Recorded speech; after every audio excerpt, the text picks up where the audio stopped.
Now we're back. There's a lot of good things, good stuff, good news happening, and today I'm a bearer of good news. My name is Liz Njoga, as you know, you go, and I have part of the law that is yet to be gazetted for one of the Middle Eastern countries. Now, just to give you a brief history, I'm talking about the sister that is on catfight with the United Arab Emirates.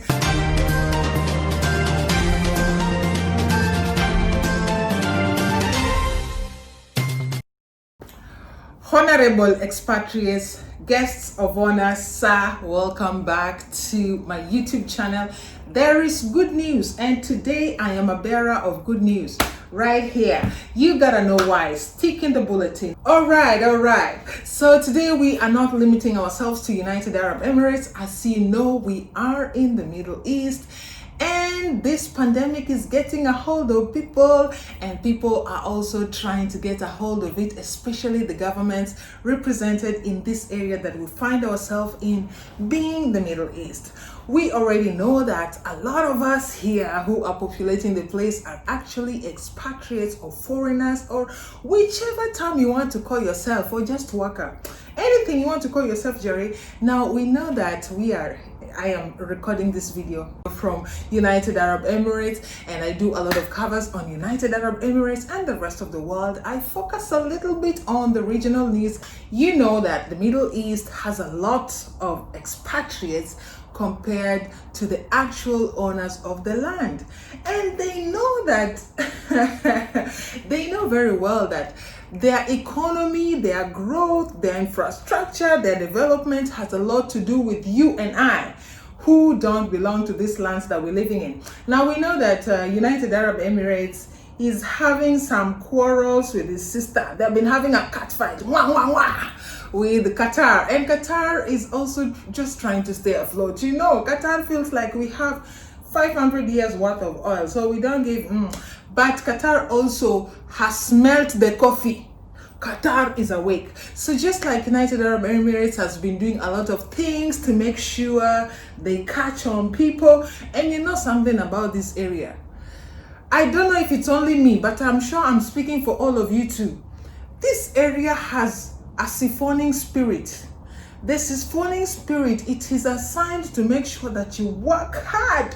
You work hard. Some of you have worked hard, that your body is strong like stone. You have worked hard, but you cannot point out the money. The siphoning spirit is assigned unto you to make sure you work very hard, but your money stays here. And that is why a lot of you work very hard, you're very diligent, but you cannot just even point for us where the money is going to. Me, I've become your mouthpiece. Now, Qatar has removed a lot of bottlenecks that they had put for the people. Now, let me go straight to the point. They have just enacted a law which is going to be gazetted somewhere in between this week. This information is very fresh, like today's bread. Actually, if you had it anywhere, it's going to be right on this channel.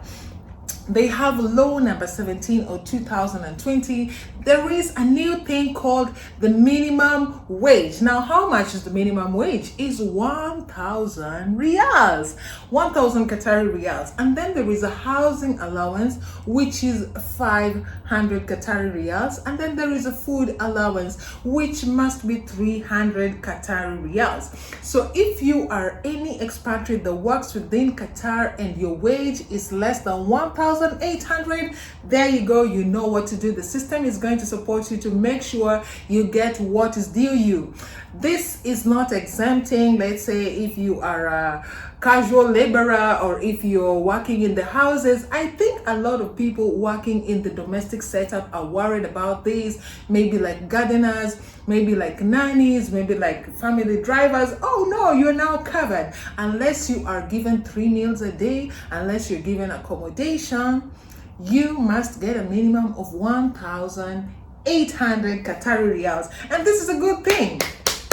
It means Qatar has woken up and has smelt the coffee, and Qatar is no more ready to lose its expatriates like they used to do before. They had so many bottlenecks for their people. In fact, Qatar made it impossible to move from one company to another. If you get a better paying job, or maybe with better terms, or just whatever, You will not move. You are actually at the mercy of your current employer because they have to give you NOC. Now see this kind of bottlenecks.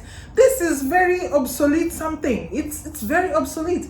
And even when you get terminated and you want to flee back to your country, get repatriated, whatever word is applicable, you need an exit permit, of which if your employer denies you, let's say like a domestic worker or something like that, when your employer says, I'm not giving exit permit, you're stuck. Again, you are at their mercy to go home. Oh, Qatar.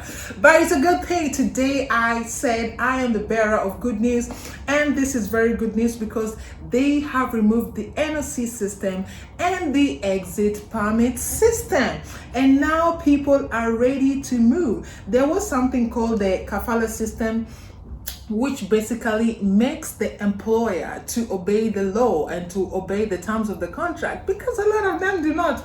Oh, the system used to favor them. The system used to just make sure that they do things and pay their taxes and blah blah blah without really making sure that the welfare of the expatriate is actually taken care of. Now they have woken up. You know, Qatar is actually the regional black sheep because they're not talking to UAE. I hope I don't get in problem for talking about Qatar inside United Arab Emirates. You know, I'm actually recording this video from UAE.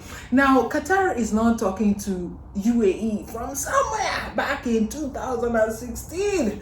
It's 4 years running, and now UAE is talking to Saudi and vice versa. Qatar is not in terms with Bahrain because you know they were supposed to build the flyover or the bridge that was supposed to cater for both countries to tap into the resources of the World Cup 2022. But Qatar selfishly said, we are going to take care of this. We are going to handle it ourselves. We are going to eat the money. And the World Cup is 2022. They said, according to the FIFA president at that time, I think Seif Blatter, they said plan A, plan B, plan C, plan D is to have the World Cup in Qatar.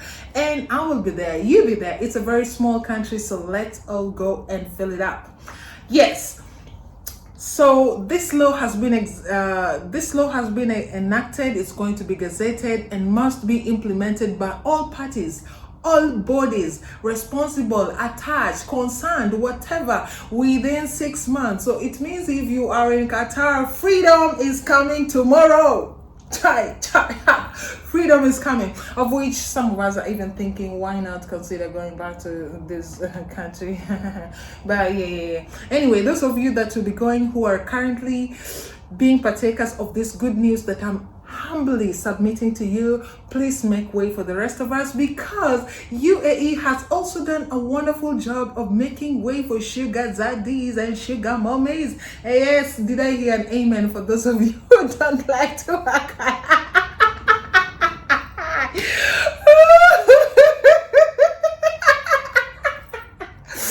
Anyway, the retirement visa is meant for old people who are also rich. So the minimum requirement is age and riches. So I'm not at fault for thinking sugar daddy and sugar mommy. Now, if all those, all those famous Hispanics from South America and some people from, East Europe hear this, they are going to flock the country because they know there is prospects in terms of people. Yeah, you understand. That is their criteria. So I shouldn't be apologetic for this one. I shouldn't be. Now they have made it official for the WPS system, that is the wage protection system. If you're anywhere within the Gulf region, I believe you must be a bit familiar with this, except you are a freelancer.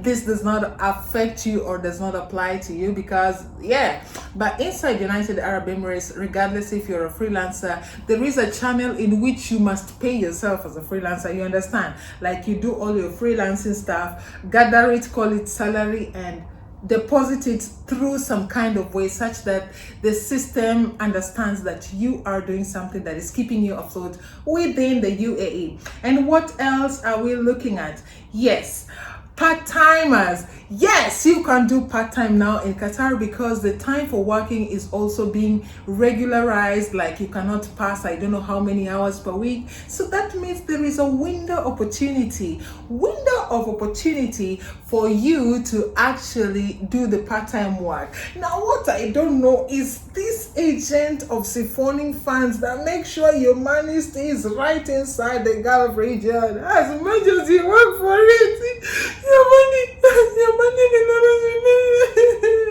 and I've assigned myself to be the mouthpiece of all of your family members, your friends, and all of those people who depend on you. Let me just put it to you guys.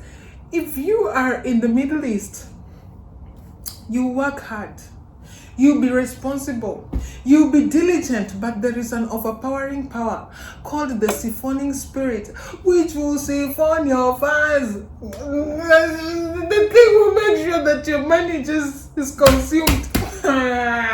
This thing.